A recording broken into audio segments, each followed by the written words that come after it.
बोले सत्य सनातन धर्म की जय। बोले श्रीमद् भागवत महापुराण की जय।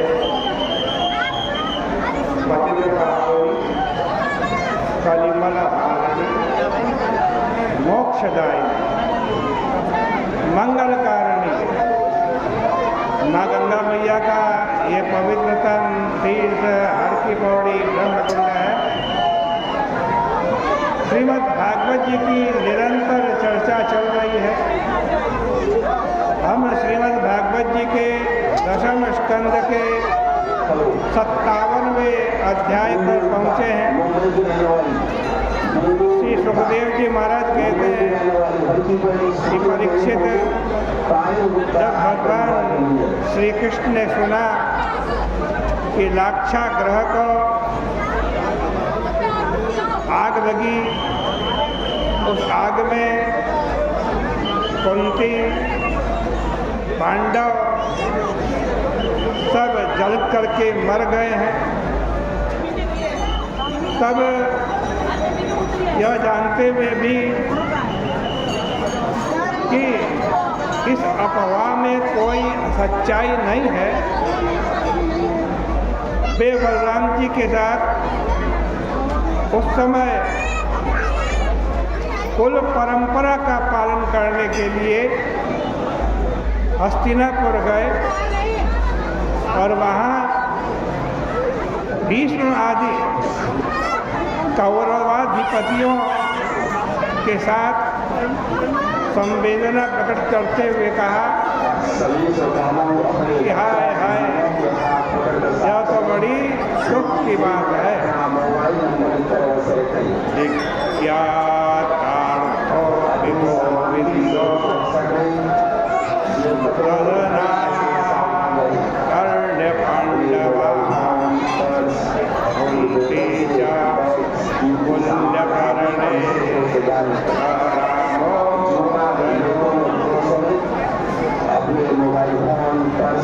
इधर जब श्री कृष्ण बलराम हस्तिनापुर चले गए, तब द्वारिका में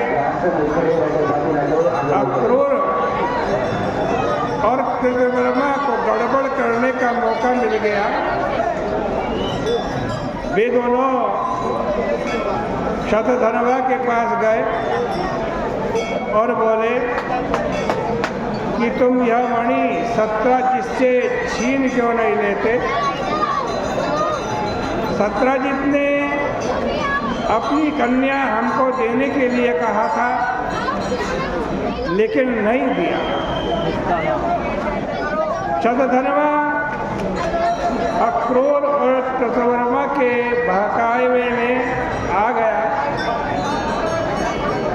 और उसने सत्यजित को मारकर उससे मणि ले ली। सत्यजित की स्त्रियां रोती रह गई। सत्यभामा अपने पिता की गति देखकर बहुत दुखी हुई, रथ पर चढ़कर हस्तिनापुर पहुंची और वहाँ श्री कृष्ण बलराम को सब कुछ सुनाया।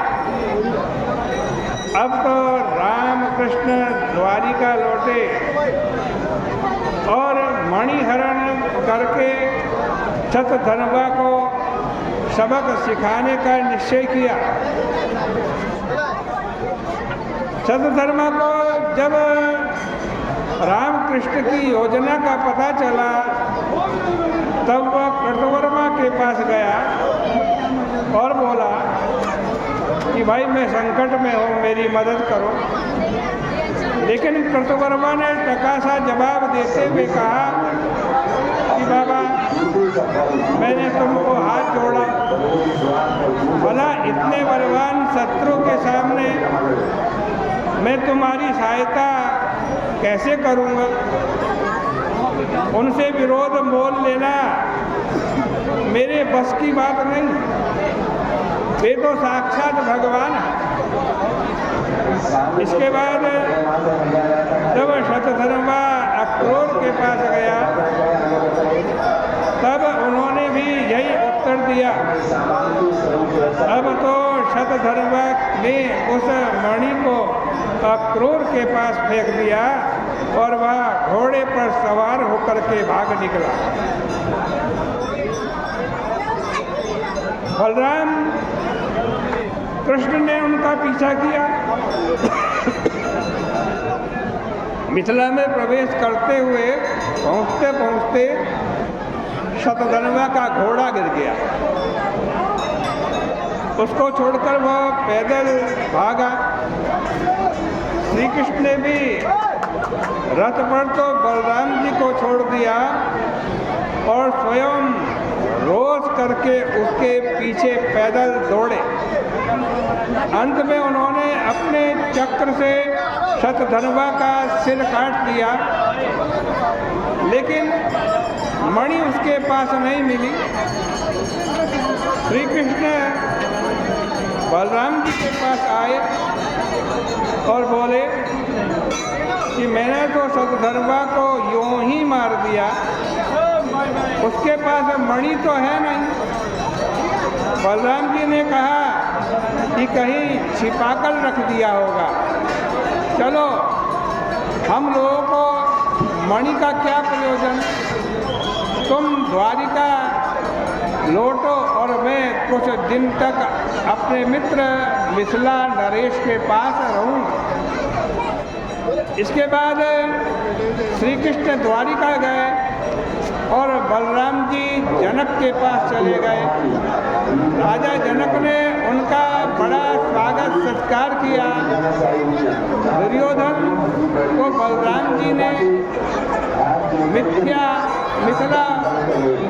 दुर्योधन को बलराम जी का मिथिला वास करने का पता चला और वह यह भी जान गया कि बलराम जी आजकल मणि के प्रसंग को लेकर कुछ दुर्मना है, क्योंकि वह समझते थे कि वह मणि पहले जो शंखचूड़ को मारकर मिली थी वो भी मुझे दी गई, इसलिए इस दूसरी मणि के ऊपर भी मेरा अधिकार है, मुझे मिलना चाहिए। अतः दुर्योधन मिथिला पहुंचा और बलराम जी से गदा युद्ध आज सिखाता रहा। बलराम जी को गदा युद्ध सिखाता रहा। इधर श्री कृष्ण ने द्वारिका लौटकर सबको समाचार सुना दिया। अक्रूर और कृतवर्मा द्वारिका छोड़ करके भाग गए।